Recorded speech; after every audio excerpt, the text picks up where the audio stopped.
when I'm doing these 4x8s, which I'm continually doing, is I start off with a piece of watercolor 4x8 watercolor paper, all rag watercolor paper. So they're very they won't destroy when in age as easily. But what I've really been looking at is how I mix the different colors, and because each one is different, and no two are alike, we can end up with something like one day is this, and one day is this, and the paints, the material, the colors, and all will be different in each one, and I also may be using the same materials, but in a different sequences to get different colors. And now what I've been working on lately is more and more layers, more sequences to help tell the story of the colors. So it's a story of the colors and the relationship between the two faces, the face, the full face, and the profile.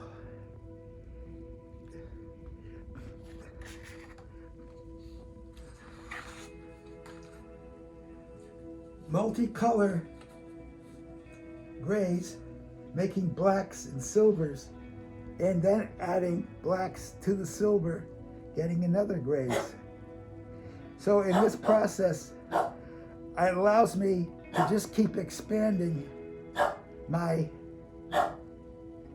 color range and the mood. You may have a mood that breaks up like this, more edgy, more not as harmonious. Or I may have something that is more almost monochromatic. Lots of use of a single hue. The color of the color is the color. Does that make sense? Then you know the color. When I'm over here working with my art lights are the lights that are above us, and here in this, the outlight is the closest to sunlight that's made by manufactured by companies. And what I'm working on here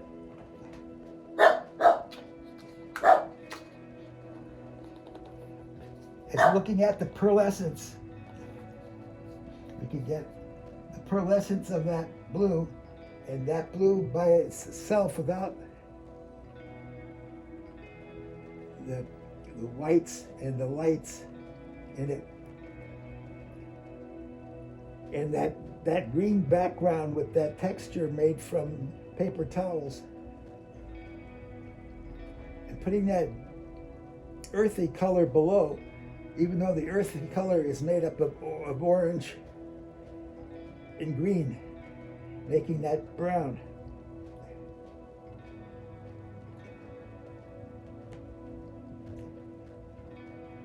So for me to, what I'm going to do right now,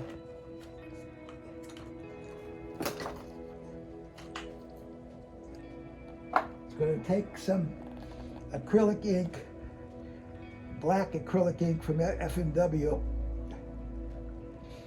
and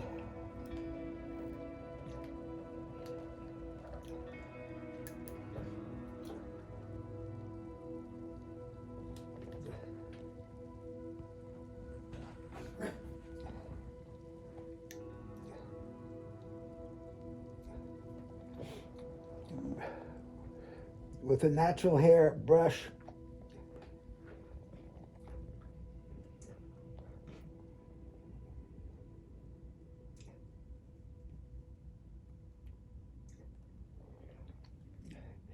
Now that'll dry, and then I'll go over that. In the meantime,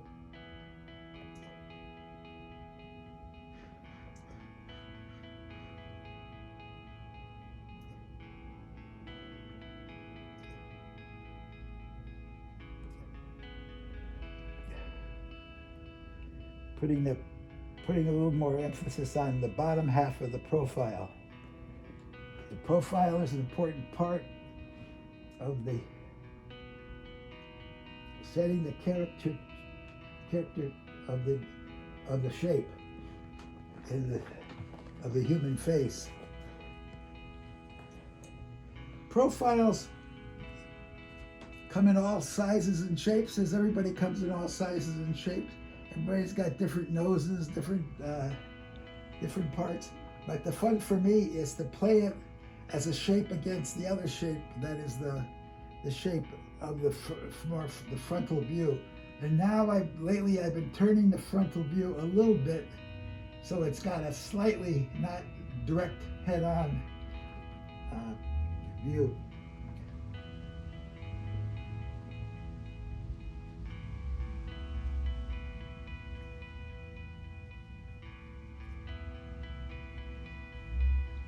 The important thing about this black that I'm using now is that I can go over it with my alcohol dyes, which can't go into alcohol dyes are part of what I have here. I have watercolors, oil pastels,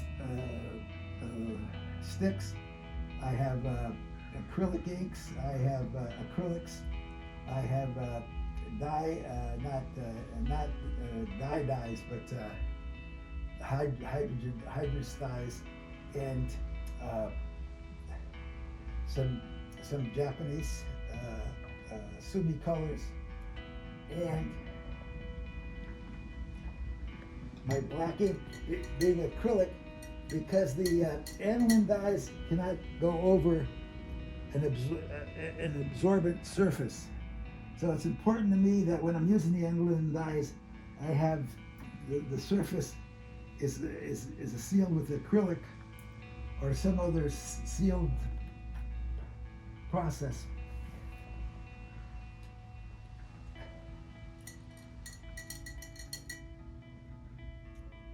The past few pieces I've been using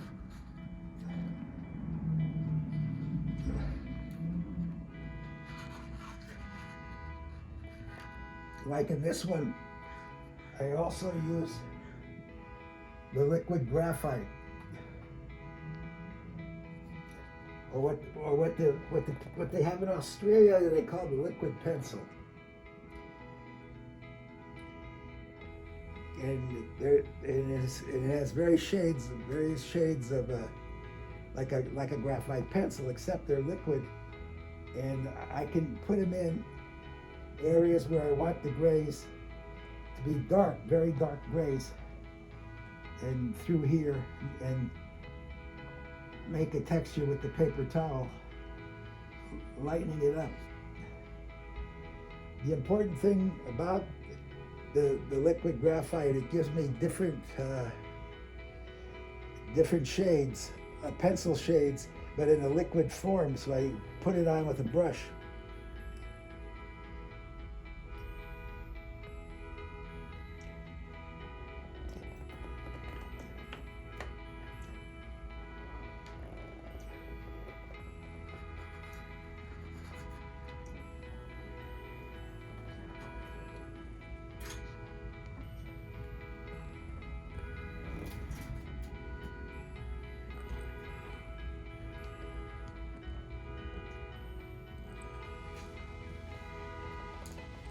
I'm going to draw with this metallic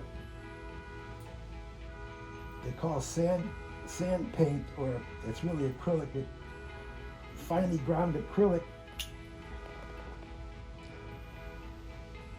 put into a more like a paste. And where I want, maybe I want to put a little dot where an eye would be, and make it bigger than the small eye that I have over there. So there's a contrast.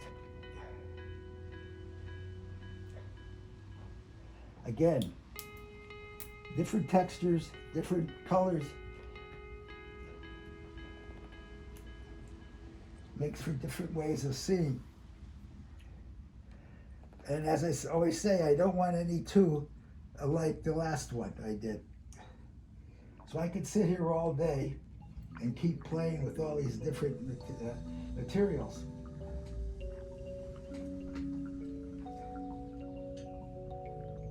I'm going to put on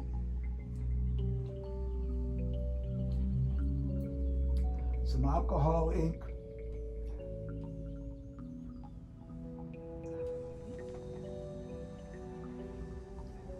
Which dries hard and can be very clear. This is the test board,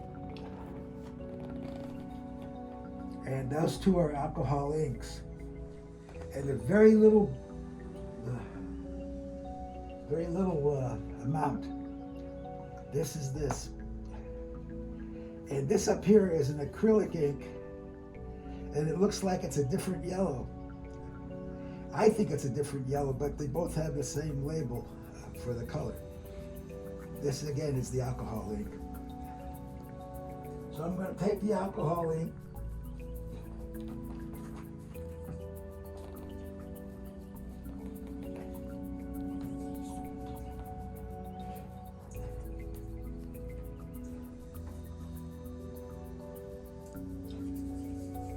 put it on top of the brown,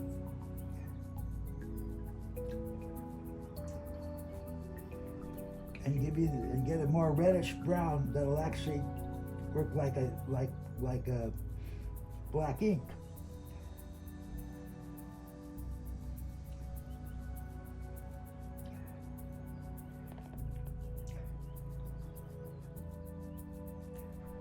Now there's the brown over here, but when I put the reddish ink on top of this, it gives me another color, but it relates to the dark brown that's back behind the profile.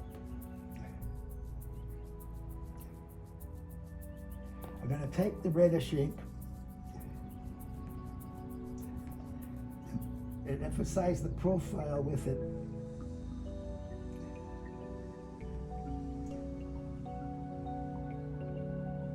On top of the dark green. Now it'll dry lighter, but it won't be that much lighter. So I'm playing with the relationships in the lower parts of the value scale, and this is down in the darker parts of the value scale. But at the same time, I'm highlighting with the darks. It sounds like a contrast in terms, but it works. And if it doesn't work, I do another one.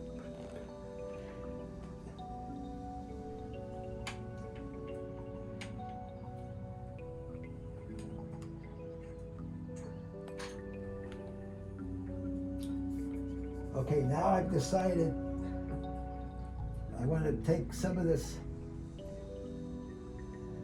on there and bring that red in.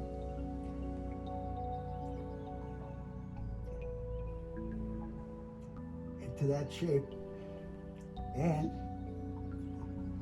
bring the shape where I can get the red to show up more over the pearlescent acrylic that's down there.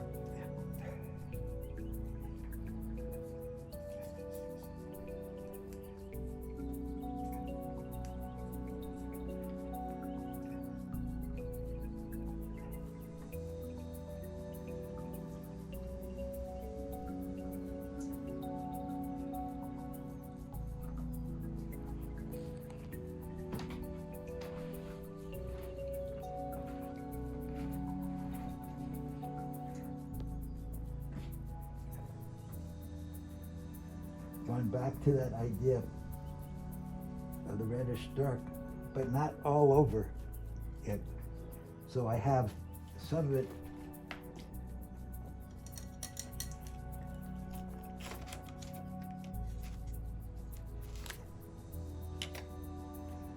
showing up.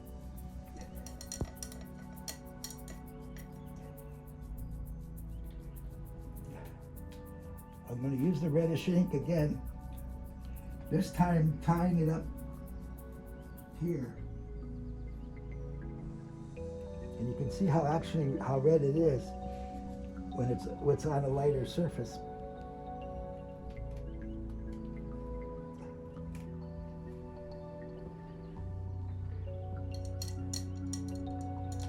And I can take it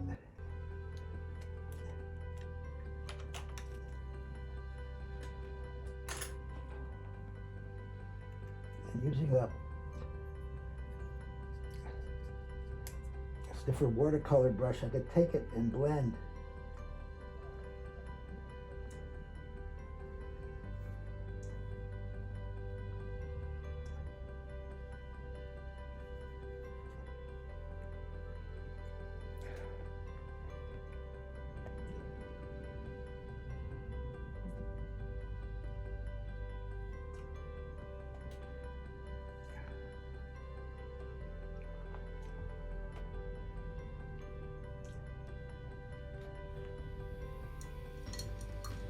So we're in the middle, about the middle stage now, so it has to dry. All the colors have to get to know each other. And all the different paints have to know each other. And that's a very important part of the process.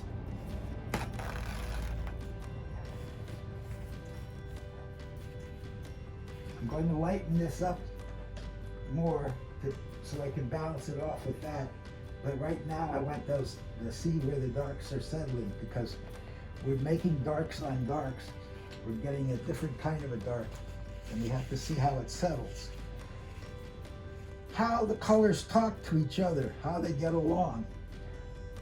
What do they mean in terms of the visual experience for the viewer and for the story. And that's an important part of the process.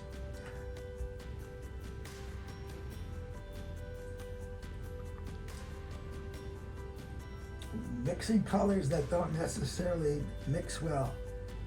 When you're doing mixed media, you can just change the medium, and it may change enough of the color to become an important part of the being homogeneous of